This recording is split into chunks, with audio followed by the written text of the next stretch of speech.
हाँ सभी साहब लोग आएंगे जी। हाँ 10-12, हाँ 12 जी। अध्यक्ष साहब आएंगे जी। 12 जी।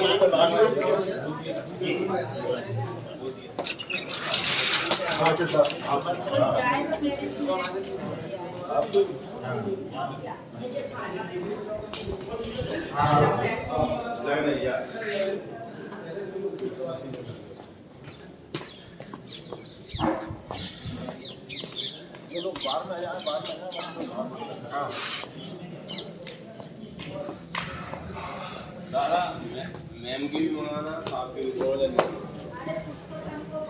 जल्दी वो मंगवा, आप फोन कर दो मुझे।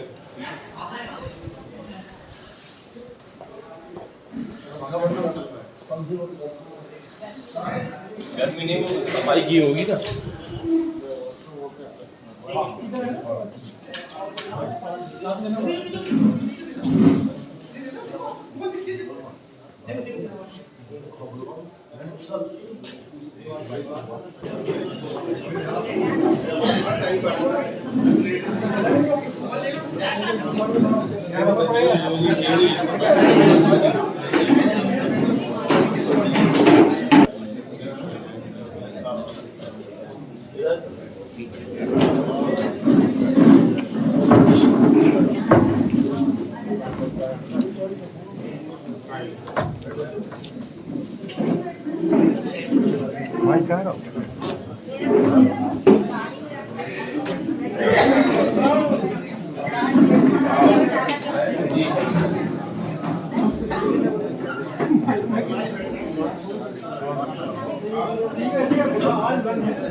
आज गणतंत्र दिवस के अवसर पर माननीय प्रधान एवं जिला सत्र न्यायाधीश महोदय, समस्त एडीजे महोदय, समस्त जजेज एवं मेरे वरिष्ठ व साथी अभिभाषकगण उपस्थित हुए, इसके लिए बहुत बहुत धन्यवाद और बहुत बहुत बधाई। आज के कार्यक्रम को आगे बढ़ाते हुए मैं निवेदन करूंगा कि माननीय छत्ते साहब मंच पर आए और गणतंत्र दिवस के रूप में अपना वक्तव्य प्रकट करें। माननीय छत्ते साहब।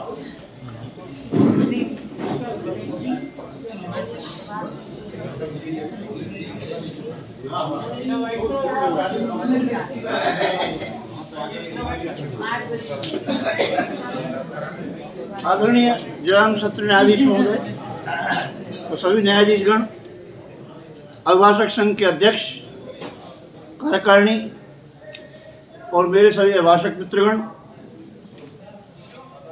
26 जनवरी की सभी को मेरी ओर से बहुत बहुत बधाई हो, बहुत बहुत बधाई हो। 26 जनवरी हम बड़े उत्साह से मनाते हैं क्योंकि हमारा राष्ट्रीय पर्व है ये, और राष्ट्र की अवधारणा क्या है? राष्ट्र क्या एक भूमि का टुकड़ा अकेला है? नहीं, यह निश्चित बात है कि हम सभी लोग राष्ट्र के लिए कुछ न कुछ करना चाहते हैं, लेकिन हर आदमी सीमा पर बंदूक लेकर तो नहीं खड़ा हो सकता। तो हमको क्या करना चाहिए? देखिए, इस संसार में जब मनुष्य जन्म लेता है तो विधाता की ओर से उसके संपूर्ण जीवन का लेखा जोखा पहले से तय किया जाता है। कौन क्या बनेगा, किस कोख से जन्मेगा, कहां जन्मेगा, किस पद पर रहेगा, क्या कर्तव्य होंगे उसके। तो राष्ट्र के लिए हम क्या कर सकते हैं? मेरा ऐसा कहना है कि हमें जो जिम्मेदारी दी है ईश्वर ने दी है जिम्मेदारी, उसका अगर हम ईमानदारी से उसको निभाते हैं तो ये भी राष्ट्रभक्ति से कम नहीं। सवाल ये पैदा होता है कि आज इतने साल स्वतंत्र हो गए, संविधान लागू हो गया, उसके बाद भी विषमताएं हम देखते हैं। हिंदुस्तान कब सुदृढ़ होगा? जब हर आदमी केवल हिंदुस्तानी कहलाएगा, ना कोई हिंदू, ना कोई मुसलमान, ना कोई हरिजन, ना कोई ब्राह्मण। जब ये भावना आएगी कि हम पहले हिंदुस्तानी हैं, कि राष्ट्र धर्म सबसे बड़ा धर्म होता है।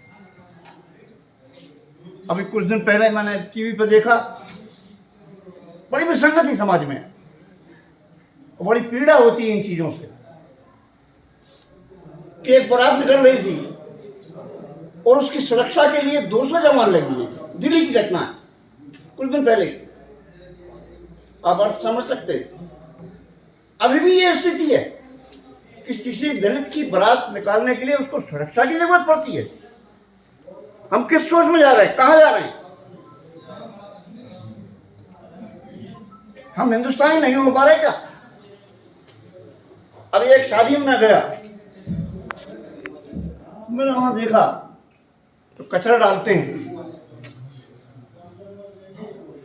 इतना अन्न बेकार जा रहा था, इतना अन्न बेकार जा रहा था, कई लोगों के पेट भर सकते थे। आखिर हम क्यों नहीं सुधर रहे? हम दूसरों की क्यों नहीं सोचते? मैं हर बार एक बात कहता हूं कि फुटपाथ पे पड़ा था, फुटपाथ पे पड़ा था, वो भूख से मरा था। कपड़ा उठा के देखा तो पेट में लिखा था, सारे जहां से अच्छा हिंदुस्तान हमारा। जय हिंद, जय भारत।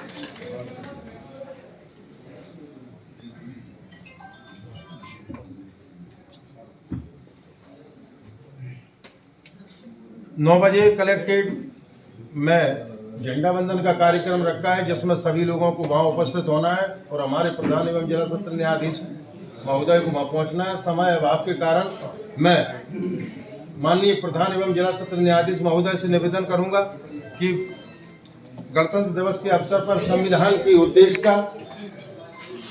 के संबंध में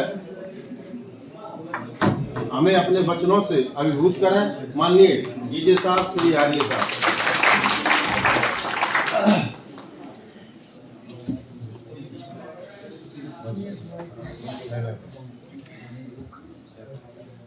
मंचासीन जिला व्यवस्थक उनके यशस्वी अध्यक्ष श्री साहू जी, सचिव महोदय श्री शर्मा जी, उनकी समस्त कार्यकारिणी, सभागार में पधारे हुए हमारे सभी साथी न्यायाधीश, वरिष्ठ और साथी अभिभाषक बंधुओं, देवी और सज्जनों, जैसा कि हम सबको विदित है कि आज 26 जनवरी गणतंत्र दिवस है। मैं अपनी ओर से, जिला न्यायपालिका और सभी की ओर से आप सभी को 76वें गणतंत्र दिवस की बहुत बहुत शुभकामनाएं देता हूँ, बधाई देता हूँ। निश्चित रूप से आज का दिन बहुत ही गौरवशाली दिन है, क्योंकि हमारी जो विरासत है,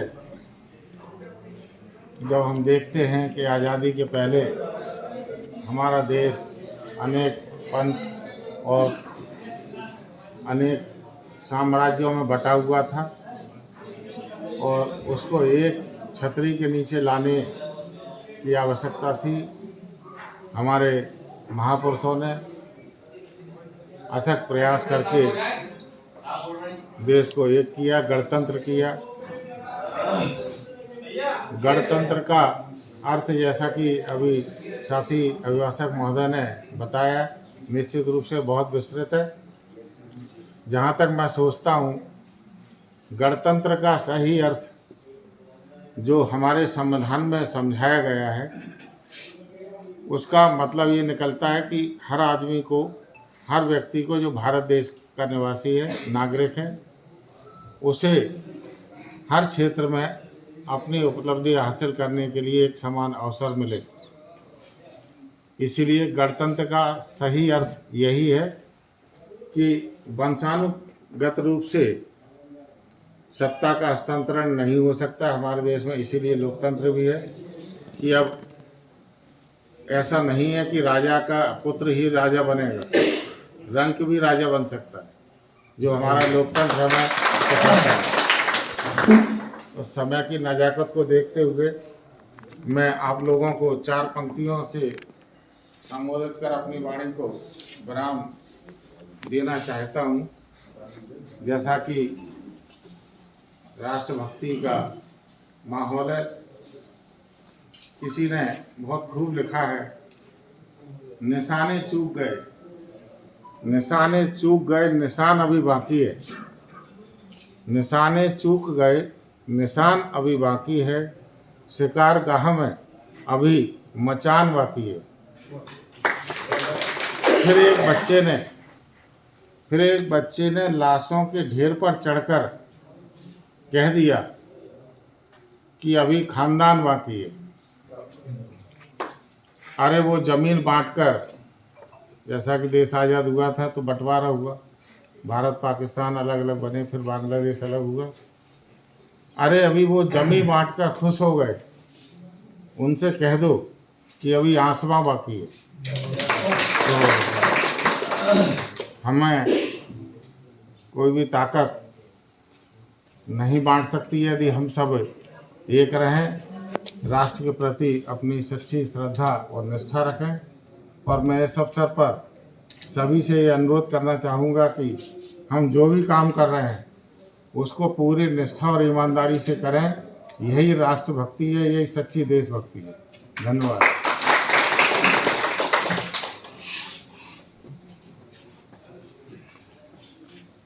बहुत बहुत धन्यवाद।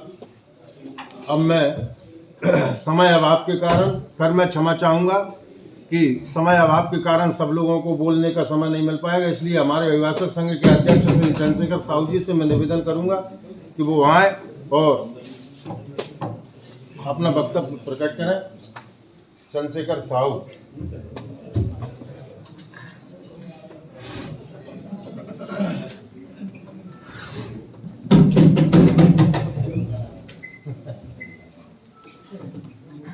मंचासीन हमारे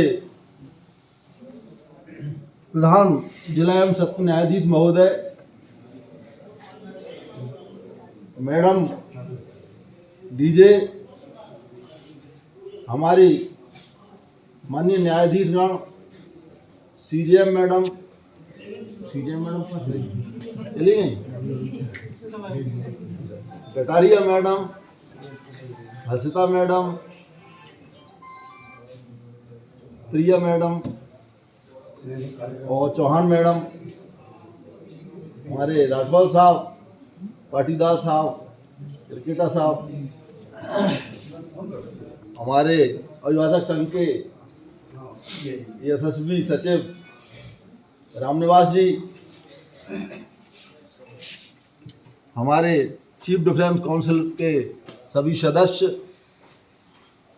मेरे सभी साथी अभिभाषकगण, मित्रों, आज हमारा राष्ट्रीय पर्व 26 जनवरी,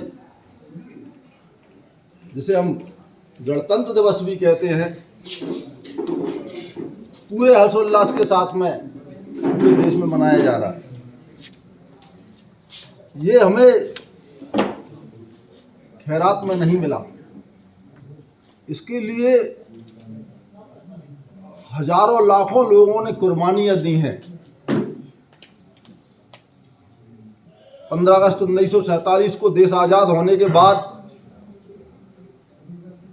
भारतीय संविधान की रचना की गई और हमारा पूरा देश कई टुकड़ों में बटा था। कई स्टेट थे, छोटे छोटे राज्य थे। समस्या ये हुई कि सभी को एक करना है। हमारे प्रथम गृह मंत्री सरदार वल्लभ भाई पटेल, जिन्होंने पूरब से पश्चिम और उत्तर से दक्षिण तक सभी राज्यों को एक करने के लिए बुद्धिबल का प्रयोग किया, बिना किसी झगड़े के। आपने जो लोग इतिहास के जानकार हैं उन्हें ये जानकारी होगी कि सारे स्टेट का विलय एक साथ नहीं हुआ था, जिसमें भोपाल रियासत भी है। भोपाल रियासत है हमारी, और ऐसी कई रियासतें हैं जो बाद में थोड़े थोड़े करके विलय होती गई हैं। आज आप कल्पना करिए कि गणतंत्र दिवस जो हमारा आज हम मना रहे हैं, सारे राज्य एक हुए, संविधान लागू हुआ होता तो आपके लिए उत्तर प्रदेश जाने के लिए वीजा लेना पड़ता। आपके लिए यदि दक्षिण में जाना है, बेंगलोर जाना है, तो वहां के राजा से पूछना पड़ती कि हम आ जाएं क्या। तो ये पूरा देश को एक सूत्र में पिरोया गया, और ये सारी की सारी दिमाग की परिकल्पना थी बाबा साहब भीमराव अंबेडकर की कि एक बनेंगे। जब तक पांचों उंगलियां एक नहीं होंगी, मुट्ठी नहीं बंधेगी और ताकत नहीं आएगी देश के अंदर। तो उन्होंने ऐसे संविधान की रचना की, और उस संविधान की रचना के अनुसार पूरे देश को एक सूत्र में पिरोया। 300 साल मुगलों की गुलामी, 200 वर्ष अंग्रेजों की गुलामी सब बहुत अपने आप में पीड़ादायक होता है। और ये हम लोगों से ज़्यादा कौन जानता है कि जब कोई मुलजिम रिहा होकर आता है तो हमें बताता है कि बंधन क्या होता है, गुलामी क्या होती है और आज़ादी क्या होती है। तो हमारी पीढ़ियां गुलामी के दलदल में शहीद होती चली गई। कितने लोगों ने बलिदान दिया इस देश की आज़ादी के लिए। आज हमारे सामने एक ज्वलंत समस्या है कि हम आज़ादी के इतने वर्षों के बाद विचारधारा से सब एक नहीं हो पाते। आज विचारधारा की भी आवश्यकता है। मेरा ये कहना कि हम सबसे पहले भारतवासी हैं। अगर हम विदेश में चले जाएं तो वहाँ कोई पूछता है कि आप कहाँ से आए, तो हम कहते हैं हम इंडिया से आए, भारत से आए। हम वहाँ पर अपनी कोई कास्ट नहीं बताते कि साहब मैं ये हूँ या मैं वो हूँ। तो वहाँ पे बाहर जाइए, आप विदेशों में जाइए तो एक ही बात आती है कि हम इंडियन हैं, हम भारतीय हैं। आप यहाँ से दिल्ली जाइए, आपको कोई एमपी का मिल जाए तो आप कहोगे हम मध्य प्रदेश के हैं। कोई यूपी का मिलता है तो कहता हम यूपी के हैं। तो जब तक हमारे अंदर संपूर्ण रूप से राष्ट्रीयता की भावना विकसित नहीं होगी, हम देश को विश्व गुरु की ओर ले जा रहे हैं। आज हमारा देश जो सन 1964 में हमारा युद्ध हुआ, हम आज़ादी के बाद भी 3 युद्ध लड़ चुके हैं। चाइना ने जब देखा हमारा देश आज़ाद हुआ तो महात्मा गांधी की नीति पर महात्मा गांधी ने कहा क्या आवश्यकता है बमों की और क्या आवश्यकता है। तो जहां पर बम बनना चाहिए था हम पाउडर बनने लगे। चाइना को लगा कि ये तो कमजोर राष्ट्र है। तो सबसे पहले उन्होंने कहा, जो कहते थे कि भारत चीनी भाई उन्होंने हमला किया हम पर, हमारा बहुत सारा भूखंड दबा लिया। फिर जैसे जैसे सरकारें आती गईं उनको लगा कि नहीं, देश की मजबूती के लिए देश के अंदर मिलिट्री की ताकत, देश के अंदर हथियारों की ताकत होना चाहिए। तो आज हम इतने सक्षम हो चुके हैं कि दुनिया का कोई भी देश हमारी तरफ नज़र उठाकर देखने की शक्ति नहीं रखता। आज हमारा देश हर क्षेत्र में आगे चला गया है, चाहे वो अंतरिक्ष हो। हम किसी के ऊपर भी निर्भर नहीं है सैटेलाइट के मामले में। हमारी स्वयं की सैटेलाइट है। जितनी भी सरकारें आई सभी ने देश की आज़ादी के मजबूती के लिए और देश की सुरक्षा के लिए कार्य किए हैं। आज मैं इस आज़ादी के अवसर पर, गणतंत्र दिवस के अवसर पर आप सभी को बधाई देता हूं और आप सभी का आभार प्रकट करता हूं। धन्यवाद।